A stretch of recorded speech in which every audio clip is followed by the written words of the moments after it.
सवाल देख लीजिए क्या कह रहा है सवाल में। कह रहा है एक पेडस्टल के शिखर पर 1.6 मीटर ऊंची मूर्ति लगी हुई है। अब आपको मैं बता दूं कि पेडस्टल का मतलब वो एक फाउंडेशन है, और इस फाउंडेशन पे ये एक फाउंडेशन है, इसी को हम पेडस्टल बोल रहे हैं। और इस पर एक मूर्ति लगी हुई है, इस पर एक मूर्ति लगी हुई है भाई। मूर्ति किसी प्रकार का लगा हुआ है, वो कितने पॉइंट का है? 1.6 मीटर का है। बात समझिए, जो एक पेडस्टल है और पेडस्टल के ऊपर एक क्या लगा हुआ है? मूर्ति लगा हुआ है, जो कितने पॉइंट का? 1.6 मीटर का है। ठीक है, अब इसमें थोड़ा सा ध्यान देना है। ये इसकी ऊंचाई कितनी मान लेते हैं? h। कह रहा है सुनिएगा, भूमि के किसी एक बिंदु से मूर्ति के शिखर का उन्नयन कोण कितना है? 60 अंश है। यानी कहीं से इसको देखा जा रहा है तो ये कितने डिग्री का बन रहा है? 60 डिग्री का। और वही बिंदु, उसी बिंदु से पेडस्टल के शिखर का उन्नयन कोण, पेडस्टल मतलब ये वाला, इस शिखर का उन्नयन कोण इसी बिंदु से, इस बिंदु से कितना बन रहा है जी? 45। ये सही एक जगह कर लीजिएगा, 45। तो बताइए, अब आपको क्या बताना है, थोड़ा ध्यान दीजिए। तो बताइए कि पेडस्टल की ऊंचाई क्या है। अब आप एक जगह लिख दीजिए कि माना पेडस्टल की ऊंचाई, माना पेडस्टल की ऊंचाई कितना मान लोगे बच्चे? h है। अब यहाँ पे आपको कुछ करना नहीं है, दो गो ट्रेंगल आपको दिख रहा है, उन्हीं दोनों ट्रेंगल पे काम करना है। ये रहा A, ये रहा B और ये रहा C, और ऊपर वाले को क्या मान लेंगे? D। देखो, अब आप एक बात सुनो, पहले एक बात दिमाग में रख लो, जब आपको 45 दिखे तो पहले 45 वाला काम करना। A, B और कौन लोगे? C में आप लिखोगे त्रिभुज ABC में क्या होगा? tan थीटा इक्वल टू क्या होता है? लंब बटा आधार। लंब कितना है बता दीजिए? BC। BC कहेंगे, आधार कितना है? AB। तो लंब है BC, आधार है AB, अर्थात tan थीटा का मान 45 है, और BC का मान कितना है? h, और AB का मान पते नहीं है। AB का मान पता नहीं ना है। tan 45 का मान 1 होता है, h बटा AB, और AB जाएगा गुणा कराएगा, AB बराबर भी कितना आ गया? h। यानी कंफर्म हो गया कि जितना ऊंचाई ये है उतना ही h आएगा, ये भी आएगा उतना ही। आ गया कंफर्म। अब हम दूसरा ट्रेंगल लेने वाले हैं। पहला ट्रेंगल में कोई दिक्कत है किसी को?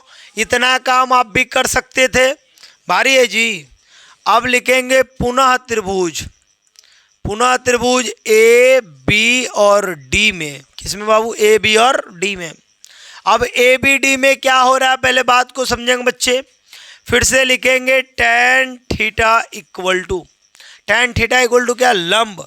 लंब B से कहाँ तक है बच्चे? D तक है। B से कहाँ तक है? D तक है। आप लिखोगे लंब का मतलब BD बटा, आ जाओ आधार लिखते हैं। आधार कितना बच्चे? AB।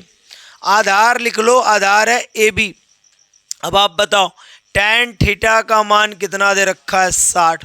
BD का मान, BD में कौ गो है? 2 गो है, एगो है h और एगो है 1.6। पूरा मिला के ना बोलेंगे तो ये बोलेंगे h प्लस 1.6 बटा AB कितना है बताना ईमानदारी से। केवल h अभी ज्ञात किए थे आप, और ये हो गया h। tan 60 डिग्री का मान कितना होता है? तो √3 होता है, बराबर h प्लस 1.6 बटा में क्या हो गया? h।